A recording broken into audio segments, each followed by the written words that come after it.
Have you ever grown up in a home where everything was provided, but something still felt missing?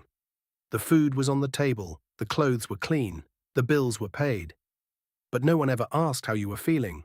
No one ever held you when you cried. No one ever said, "I am proud of you," without a reason attached to it.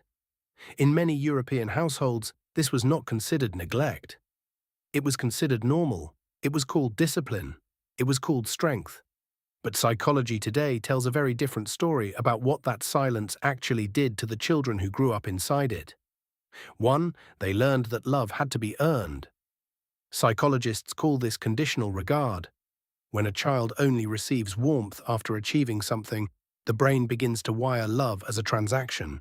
European children raised in emotionally cold homes did not grow up feeling loved for who they were. They grew up feeling accepted only for what they could produce. As adults, they become overachievers on the outside and deeply uncertain on the inside. They were not born this way. They were trained this way without a single word ever being spoken. 2. Their emotional vocabulary was never built.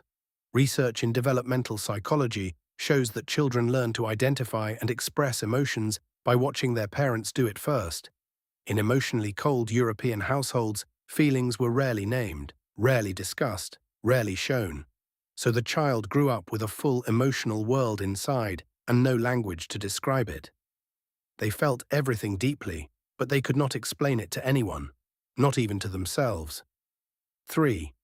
Physical presence replaced emotional connection. Psychology distinguishes between being present and being available. Many European parents from older generations were physically present every single day. But they were emotionally unavailable, and research shows that emotional unavailability leaves a deeper mark on a child than physical absence. Because the child cannot explain why they feel lonely. Their parent is right there. And that confusion follows them into every relationship they build as an adult. And this is where it gets deeper. Because the damage from emotionally cold parenting does not stay in childhood, it travels. It quietly moves into every relationship, every friendship, every moment of vulnerability that comes later in life. And most people never connect it back to where it actually started.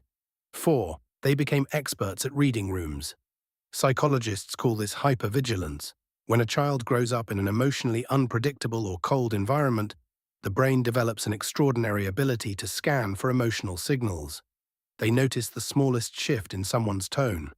They sense tension before anyone speaks. They read a room the moment they walk in. European children raised in cold households did not develop this skill by choice. They developed it for survival. As adults, it makes them deeply perceptive, but it also makes them exhausting to themselves. Always watching, always waiting for something to go wrong. 5. Receiving love became the hardest thing. Research in attachment theory shows that children who never received consistent emotional warmth grow up genuinely uncomfortable when someone loves them openly. It feels unfamiliar. It feels unsafe. It feels like something they must have done wrong to deserve it. So they pull away. They self-sabotage. They find reasons the person cannot really mean it. They were never taught how to receive, only how to perform, only how to earn. 6. They did not need more discipline. They needed to be seen. Psychology is clear on this. Emotional coldness in parenting is not strength. It is not a cultural value that produces better humans. Research consistently shows that children who receive emotional warmth alongside boundaries grow into more resilient, more confident, and more emotionally intelligent adults than those raised on discipline alone. European children raised in cold homes were not made stronger by the silence. They were made quieter. And quiet is not the same as healed. If you grew up in a home where love felt conditional, where emotions were inconvenient, where strength meant never showing pain, psychology does not call you damaged. It says you learned to survive in an environment that asked too much of a child. And surviving that is not weakness. It is one of the quietest forms of courage there is. Did you grow up in a home where feelings were never spoken out loud? Tell us in the comments. And if this video reached something inside you, subscribe. Because on this channel, we do not just explain psychology. We give it back to the people who needed it most.